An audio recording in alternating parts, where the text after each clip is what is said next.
Bismillahirrahmanirrahim. Assalamualaikum warahmatullahi wabarakatuh. Innal hamdalillah nahmaduhu wa nasta'inuhu wa nastaghfiruh wa na'udzu billahi min shururi anfusina wa min sayyiati a'malina may yahdihillahu fala mudilla lahu wa may yudlil fala hadiya lahu. Asyhadu an la ilaha illallah wahdahu la syarika lahu wa asyhadu anna Muhammadan abduhu wa rasuluh la nabiyya wa la rasula ba'dah. Yang pertama-tama dan yang paling utama, kita panjatkan puja dan puji syukur atas kehadiran Allah Subhanahu wa taala yang telah memberikan beribu-ribu nikmat kepada kita sehingga kita bisa melakukan aktivitas di hari-hari ini. Yang kedua, salawat serta salam kita haturkan, kita curahkan kepada Nabi Agung kita, Nabi Muhammad sallallahu alaihi wasallam, yang telah membawa umatnya dari zaman jahiliyah sampai zaman Islamiyah. Sebelumnya saya mahasiswa dari kampus STAI Dr. HIZ Mutakin kelas 3D dari Prodi PAI ingin menyampaikan sesuatu, menyampaikan pelajaran, menyampaikan ilmu, yaitu dengan berjudul Salat Sunnah Istisqa dan Salat Sunnah Gerhana. Salat Sunnah Gerhana Matahari dan Gerhana Bulan. Yang pertama kita yang akan bahas yaitu salat sunnah gerhana terlebih dahulu. Yang pertama dari Syekh Abdul Azim bin Badawi Al-Khalafi. Di sini menjelaskan jika terjadi gerhana bulan atau matahari, disunahkan untuk mengumandangkan atau menyeru kepada orang-orang atau menyeru kepada orang-orang yang ada di masyarakat kita tertentunya. Bagaimana cara menyerunya? Di sini ada as-salatu jami'ah. Artinya mari salat berjamaah. Dan dari Abdullah bin Amr radhiyallahu anhu, beliau mengatakan ketika terjadi gerhana matahari di zaman Rasulullah sallallahu alaihi wasallam, maka diserukanlah innas salata jami'ah, yang artinya sesungguhnya salat dilakukan itu harus secara berjamaah. Kita melakukan salat gerhana, yaitu tadi yang sering dikatakan innas salata jami'ah, sesungguhnya salat dilakukan harus secara berjamaah. Jika orang-orang telah berkumpul di masjid, maka imam salat 2 rakaat bersama mereka sebagaimana disebutkan dalam hadis, yaitu Sami Allahu liman hamidah. Setelah Sami Allahu liman hamidah bangkit kembali. Hadis ini dari Aisyah radhiyallahu anhuma, dia berkata, pada zaman Rasulullah sallallahu alaihi wasallam itu pernah terjadi gerhana matahari. Ya, lalu beliau pergi ke masjid dan orang-orang pun berbaris di belakang beliau. Kemudian beliau bertakbir. Rasulullah sallallahu alaihi wasallam membaca dengan bacaan yang panjang. Di sini disunahkan membaca bacaan yang panjang. Lantas bertakbir dan melakukan ruku dengan panjang. Kemudian beliau mengucap Sami Allahu liman hamidah, apa yang saya katakan pertama tadi, lalu bangkit dan tidak melakukan sujud terlebih dahulu.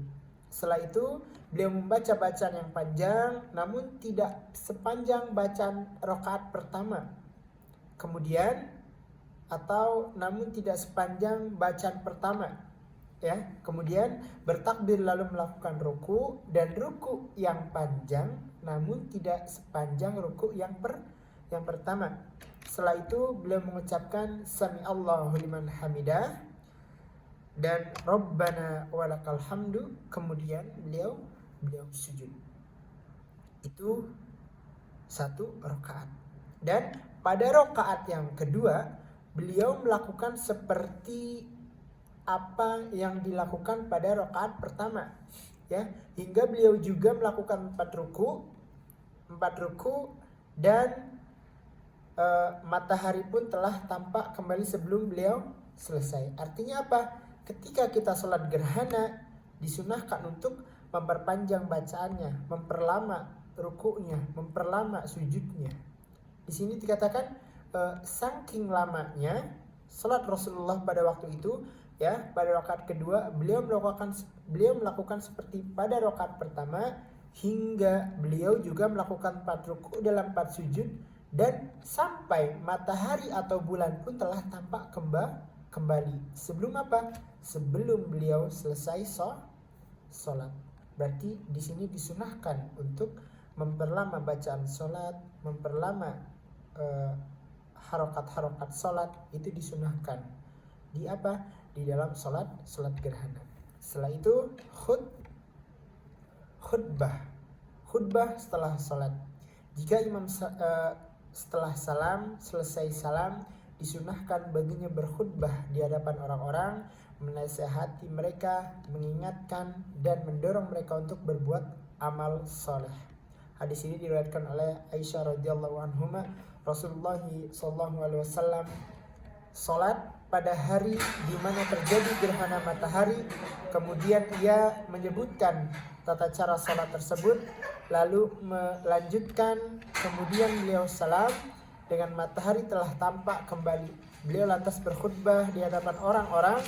Beliau mengatakan bahwa gerhana matahari dan gerhana bulan adalah 2 tanda di antara tanda-tanda kekuasaan Allah. Tidaklah gerhana itu terjadi karena mati atau lahirnya seseorang. Jika kalian melihatnya, maka bergegaslah untuk sholat. Dan juga ada hadis dari Asma radhiyallahu anhuma, dia berkata, Rasulullah SAW menyeru membebaskan budak pada saat terjadi gerhana matahari atau gerhana bulan. Dan ada juga dari Abu Musa, dia berkata, ketika terjadi gerhana matahari, tiba-tiba Nabi Muhammad SAW berdiri dengan terkejut. Beliau khawatir jika hari itu terjadi kiamat, dan beliau mendatangi masjid-masjid, kemudian mengerjakan sholat dengan berdiri, ruku dan sujud yang terpanjang yang pernah aku lihat, kata Abu Musa. Beliau lantas berkhutbah. Ini adalah salah satu tanda kekuasaan Allah yang ditunjukkan olehnya. Bukan lantaran mati atau lahirnya seseorang, namun dengan peristiwa itu Allah ingin menakuti para hambanya. Jika kalian melihat hal itu terjadi, maka bergegaslah untuk mengingat Allah dan berdoa dan beristighfar kepadanya. Dan pengertian secara lahiriah dari sabda Nabi Muhammad SAW, yakni maka bergegaslah, dan seterusnya menunjukkan wajibnya perbuatan tersebut. Jadi hukum salat gerhana adalah fardu kifayah, sebagaimana dikatakan Abu Awanah dalam kitab Sahihnya, penjelasannya tentang wajibnya salat gerhana. Kemudian ia menyebutkan beberapa hadis sahih tentang masalah-masalah tersebut. Hal itu juga tampak dilakukan oleh Ibnu Khuzaimah dalam kitab Sahihnya. Dia berkata, bab perintah salat ketika terjadi gerhana matahari atau bulan. Lalu dia menyebutkan sejumlah hadis berkenaan dengan masalah tersebut. Juga Al-Hafiz berkata dalam kitab Fathul Bari, pendapat jumhur yang menyatakan bahwa ia adalah sunnah muakkad. Abu Awanah menyatakan dalam kitab Sahihnya sebagaimana perbuatan yang wajib dilakukan, dan saya tidak menjumpai pendapat seperti itu pada ulama selainnya. Hanya saja